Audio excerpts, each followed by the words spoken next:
harus mencari tahu, walaupun harus sendiri. Ada teknologi namanya YouTube, ada Gemini, ChatGPT segala macam, kita bisa mencari tahu semua tentang informasi itu di ranah-ranah online yang tersedia sekarang ini kan.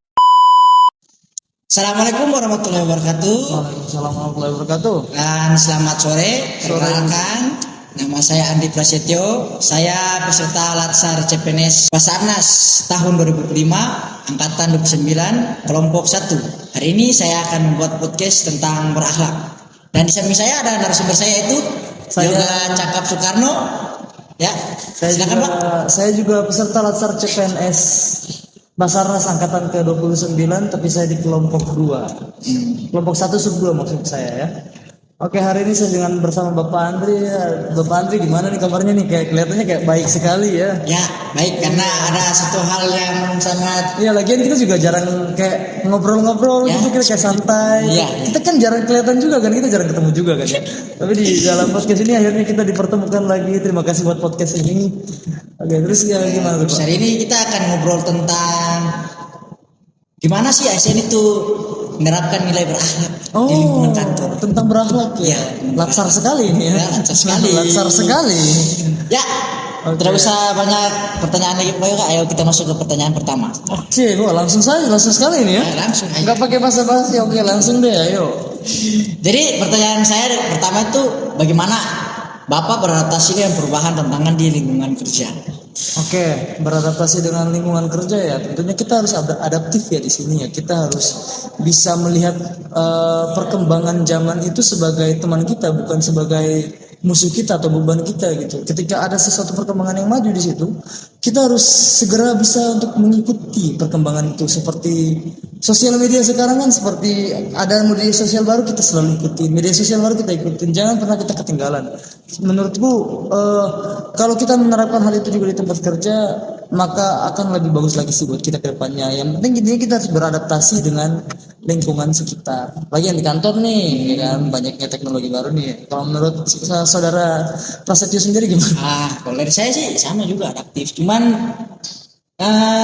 saya selalu tanamkan prinsip itu, yaitu tidak anti terhadap perubahan. Jadi saya harus terus belajar gitu. Oke, siap. Nah, dan berikutnya kita lanjut ke pertanyaan kedua. Iya, lanjut. Bagaimana Abang dapat menjaga hubungan baik dengan rekan kerja? Oke, tentang rekan kerja nih, itu pertanyaan yang sangat baik juga. Hubungan baik itu kan juga dibilangnya fondasi kerja kan ya. Caranya itu kan sebenarnya itu kan kita terbuka sama jujur. Intinya satu aja, respect sama orang aja kan gitu kan. Kita respect sama orang, gimana cara kita buat berinteraksi dengan orang, menyapa setiap pagi gitu kan. Kita tegur sapa aja. Yang penting kita respect, kita mendengarkan apa yang mereka sampaikan ke kita, dan kita juga menyampaikan apa yang kita rasakan kepada mereka juga. Nah, di situ terjadilah harmoni di dalam perkantoran itu. Itu sih menurut saya. Oke, sekarang kalau dari menurut Bapak Andri sendiri gimana sih tentang menjaga keharmonisan hubungan yang baik antara rekan kerja itu gimana gitu? Kalau dari saya sih, saya anggap itu kayak seperti satu keluarga ya oleh kantor itu tuh. Jadi kita saling menghargai dan empati, mendengarkan masukan dari rekan kerja, kan? Ya, kita jangan terlalu bawa perasaan lah. Iya, apalagi kita sebagai rescuer kan ya. Terus ya, pertanyaan berikutnya, bagaimana kita menunjukkan loyalitas terhadap instansi yang kita cintai ini? Itu Basarnas. Oke, Basarnas ya, ini menarik sekali sih. Loyalitas di instansi, apalagi Basarnas nih. Basarnas itu kan intinya tentara tapi PNS kan ya. Iya kan, kita harus mirip lah. Loyalitas tuh menurut aku tuh kita tuh seperti datang tepat waktu, disiplin kepada diri sendiri, memanage diri kita sendiri menjadi lebih baik lagi. Itu kayaknya contoh loyalitas kita ke instansi kita, yaitu Basarnas yang kita cintai ini deh kayaknya ya. Soalnya kan kita kan semi militer gitu kan ya. Jadi kayak kita tuh harus datang tepat waktu, harus dedikasi ke diri sendiri, latihan contohnya latihan tuh penting banget sih menurut aku sih. Kalau menurut Pak Andri gimana? Ya menurut saya sih sama saya ya, seperti jawaban Bapak, tapi ya kita harus latihan terus. Terus kita harus jaga sikap. Iya itu. Ya itu semua itu untuk nama baik instansi kita kan. Di luar sana kan mereka tahu, wah Basarnas tuh kerjanya apa sih? Wah enggak lah. Kita tuh kerjanya tuh latihan kalau nggak ada operasi. Oh, iya sih, betul banget sih.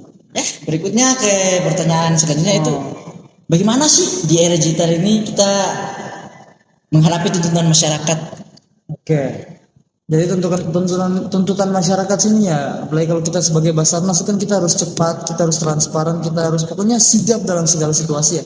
Nah, kalau itu menurut aku sih kita tuh kuncinya satu aja sih, responsif aja sih. Kita tuh memanfaatkan teknologi yang ada tuh seperti kayak kan ada Instagramnya juga kan, tuh kantor SAR Ternate, ada nomornya juga, nomor kom Ternate, atau enggak ada TikToknya juga, Facebooknya. Kita tuh harus transparan dalam hal itu ya. Kan orang-orang kan bingung nih. Ini kalau ada bencana telepon di mana sih? Nah, kita manfaatkan itu. Kita tuh harus menyebarluaskan informasi tentang Basarnas ini. Kayak contohnya nomor kom tadi, Instagramnya itu apa, dan media-media sosial lain yang bisa memberikan rasa responsif ke warga-warga sekitar itu sih kalau menurut aku. Ya, ke pertanyaan berikutnya, apa arti loyalitas bagi Abang sebagai ASN dan bagaimana caranya untuk menunjukkannya? Oke, bagi saya tuh loyalitas itu yang penting kita ke instansi itu kita loyal aja, kita nggak menyebarluaskan keburukan gitu, walaupun nggak ada yang buruk. Emang Basarnas buruk enggak kan? Kita kan menolong orang gitu kan. Intinya kita mengutamakan kepentingan publik, itu intinya. Kita tuh harus mengutamakan kepentingan publik di atas kepribadian pribadi kita. Terus kita konsisten juga dalam berperilaku, atau enggak sama perkataan itu kita juga harus konsisten gitu loh. Jadi kayak ketika kita bilang A, B, C, D, E, itu di lapangan kita juga harus seperti itu. Jangan yang di tempat lain bilang A, yang tempat lain bilang B, itu kayaknya nggak boleh banget sih. Boleh sebenarnya. Ada pertanyaan lain? Nah, next. Ya, dan ini kayaknya pertanyaan ke berapa nih? Oh, ke 6.